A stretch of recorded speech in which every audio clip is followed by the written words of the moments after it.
My debt. It was my debt to Russian gay people, to Russian people, to all Russian people, because it's not about gay rights. It's about human rights. Russia, a large and powerful country, is located in the eastern region of the continent of Europe and borders the Arctic Ocean. For many years, homosexuals in Russia have been denied basic rights. In the past, society always kept the idea of homosexuality more private, and most homosexuals feared coming out because their sexuality was never appreciated or understood by the traditional society. Even today, many countries continue to have a hard time being accepting of other untraditional sexualities. LGBT activists all over the world have made this an extremely popular issue by protesting and fighting for their beliefs, which has inspired activists in other countries, including Russia, to fight today for their natural right to be who they are.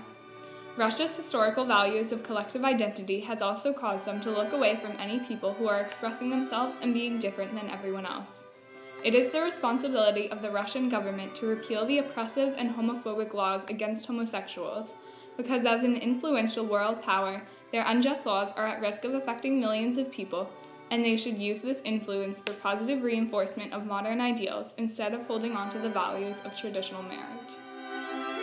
Vladimir Putin, the president of Russia, has been taking rights from his people since his first election in 1999.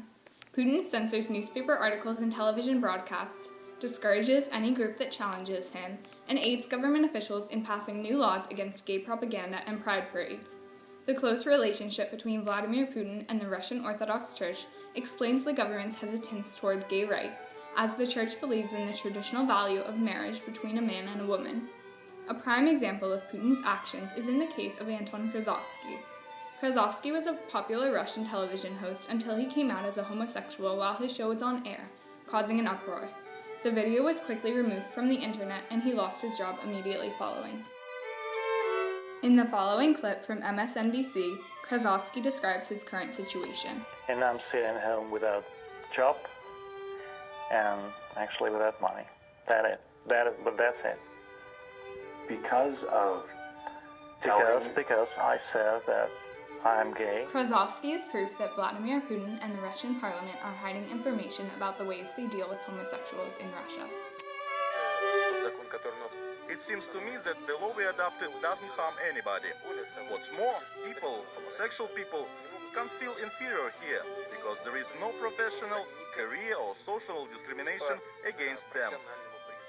As well as hiding information from children, the new laws passed by the government against gays, gay propaganda, or any pro-gay actions such as pride parades or public acts of affection between two people of the same sex result in punishment in the forms of violence, deportation, and/or jail time. This violates the right for one to express themselves and for one to be safe in their own country. An example of these rights being taken away is that recently a girl in the 9th grade living in Russia was indicted for coming out as gay. A boy at her school found her on a support forum and told her parents and school officials what he had found. A school meeting was organized between school officials and her family in which she came out. The police forced her to stop using the internet as freely and organized meetings with a psychologist.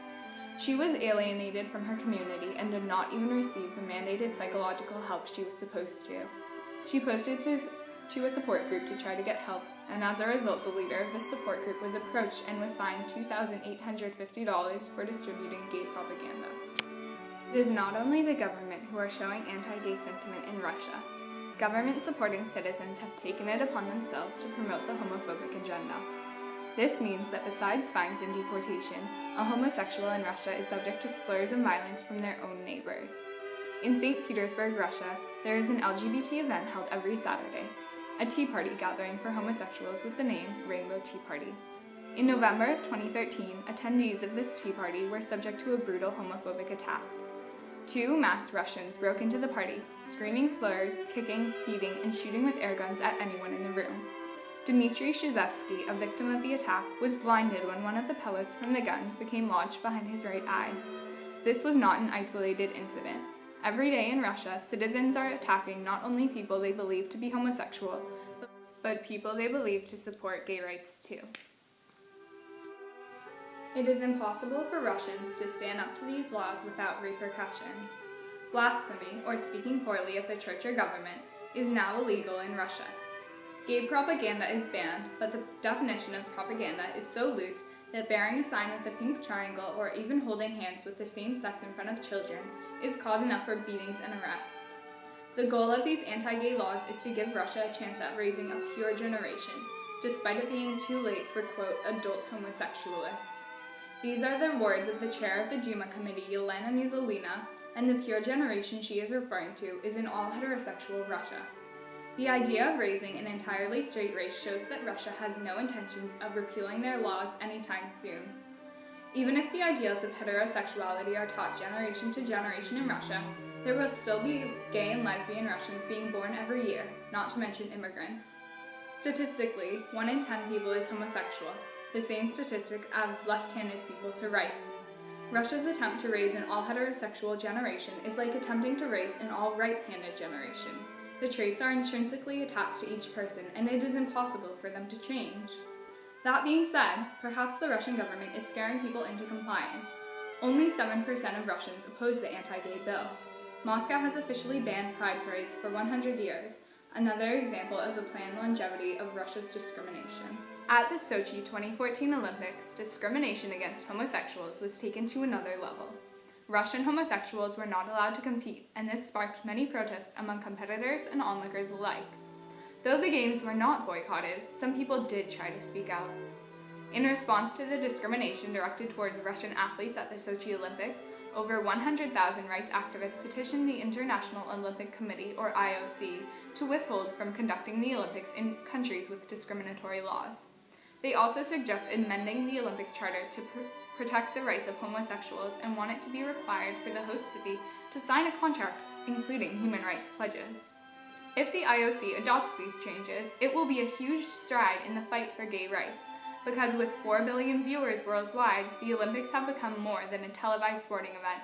They have become a platform for change. In 1968, black athletes protested racial discrimination at the Mexico Olympics, and in 1980, the US and 60 other nations boycotted the Moscow Olympics in protest of the Soviet invasion of Afghanistan. So even though the IOC's charter states that no kind of demonstration or political, religious, or racial propaganda is permitted in any Olympic sites, venues, or other areas, politics rule the podium, which is why the fact that the IOC allowed the Olympics to take place in a country with such strong anti-gay laws reflects poorly on the committee and the Olympics as a whole. Google, one of the largest and most influential companies in the world, kept a Google Doodle up on their homepage for the duration of the Sochi Olympics, with the message that the practice of sport is a human right. Telecoms company AT&T stepped up to protest, writing Russia's law is harmful to LGBT individuals and families, and is harmful to a diverse society. Athletes, both those competing in the games and those who were not, took a stand on the side of equality. Some athletes held hands with athletes of the same sex during opening ceremonies, or wore items representing the rainbow flag. Other attention to the cause included the international superstars Madonna and Lady Gaga being persecuted in Russia after supporting the local LGBT community.